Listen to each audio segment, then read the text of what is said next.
आज इस वीडियो में जानेंगे कि आपका इनकम टैक्स रिटर्न करने लायक नहीं भी है तो भी आपको रिटर्न करना चाहिए। जी हाँ दोस्तों, इससे बहुत बड़ी बड़ी फ़ायदे होती हैं। इसके बारे में हम इस वीडियो में जानेंगे। नमस्कार दोस्तों, मेरा नाम मिथिलेश कुमार। आज हम स्मॉल कह लें या बिग टॉपिक कह लें, ITR फाइल या इनकम टैक्स। जी हाँ फ्रेंड्स, अगर आप इनकम टैक्स फाइल नहीं करते हैं या आप समझते हैं कि इनकम टैक्स फाइल करने से कोई फ़ायदा नहीं है तो इस वीडियो को ज़रूर लास्ट तक देखते रहें। जी हाँ, ITR यानी इनकम टैक्स रिटर्न वित्त 2020-2021 के लिए इनकम टैक्स रिटर्न दाखिला करने की आखिरी तारीख 30 सितंबर 2021 है। जी हाँ, कोई भी व्यक्ति जो 60 साल की उम्र का हो, जो सालाना 2.5 लाख रुपया कमाता है, उसे इनकम टैक्स से छूट मिलती है। कोई व्यक्ति जिसका कुल कमाई टैक्स छूट की सीमा से ज़्यादा होती है, उसे इनकम टैक्स रिटर्न दाखिल करना होता है। हम सभी को पता है कि 60 साल से ज़्यादा और 80 साल से कम सीनियर सिटीजन के लिए टैक्स छूट की सीमा 3 लाख रुपया है, जबकि सुपर सीनियर सिटीजन यानी 80 साल के ऊपर के लिए ये सीमा 5 लाख रुपया है। अगर आपकी सैलरी इनकम टैक्स की सीमा से कम है तो भी आपको इनकम टैक्स रिटर्न भरना चाहिए, क्योंकि इसके कई फ़ायदे हैं जो आपको हम इस वीडियो में गिना रहे हैं।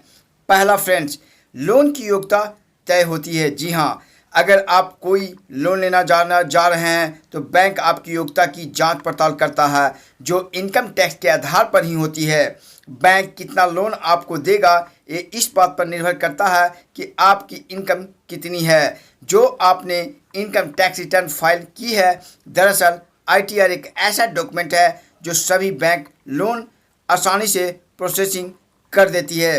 अगर आप इनकम टैक्स रिटर्न का कागज़ है और आप हर ईयर रिटर्न भरते हैं तो कोई भी बैंक आपको इनकम टैक्स रिटर्न देख के ही लोन इजी में प्रोसेस कर देता है। आमतौर बैंक लोन प्रोसेसिंग के दौरान अपने ग्राहकों के 3 ITR की मांग करती है।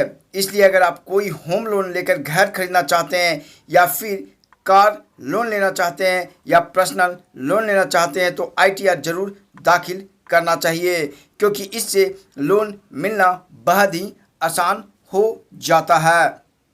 दूसरा जो बहुत बड़ी फ़ायदा है फ्रेंड्स, टैक्स रिफंड के लिए ज़रूरी। जी हाँ, अगर आप ITR फाइल करते हैं तो आप टर्म डिपॉजिट जैसे बचत योजना पर मिलने वाले ब्याज पर टैक्स बचा सकते हैं। डिविडेंड इनकम पर भी टैक्स बचाया जा सकता है।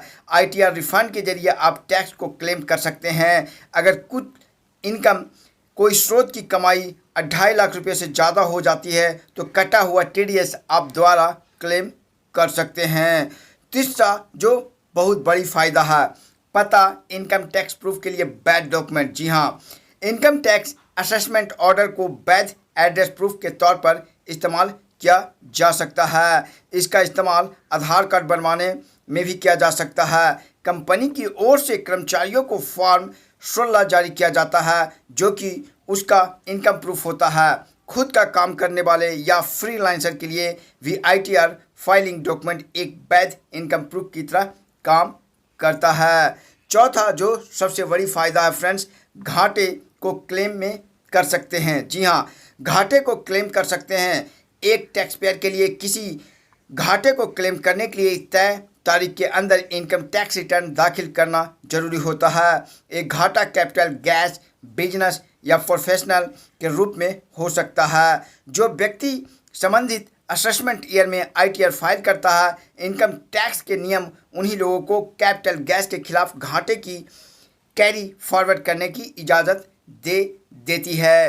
पांचवा जो बड़ी फ़ायदा है फ्रेंड्स, वीज़ा प्रोसेसिंग के लिए भी ज़रूरी है डॉक्यूमेंट। जी हाँ, अगर आप कहीं विदेश जा रहे हैं तो ज़्यादातर देश ITR की डिमांड करता है। इससे पता चलता है कि व्यक्ति टैक्स कंप्लाइंट सिटीजन है। इससे वीज़ा प्रोसेसिंग अधिकारियों को आपकी मौजूदा वित्तीय हालात और इनकम के बारे में साफ साफ जानकारी मिलती है। इससे आपको वीज़ा मिलने में आसानी होता है। तो दोस्तों, आप समझ ही सकते हैं कि अगर आपका इनकम 2.5 लाख से कम भी है तो भी आप इनकम जीरो फाइल कर सकते हैं, जिससे कि आपको इन सारे फ़ायदा सारा प्रॉफिट आपको मिल जाएगा।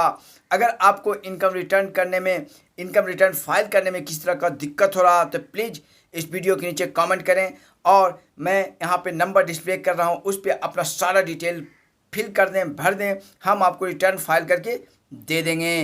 तो आज का वीडियो यहीं तक। आज के वीडियो के लिए हमारे चैनल बने रहें। Thanks for watching on channel cartcoolies.com।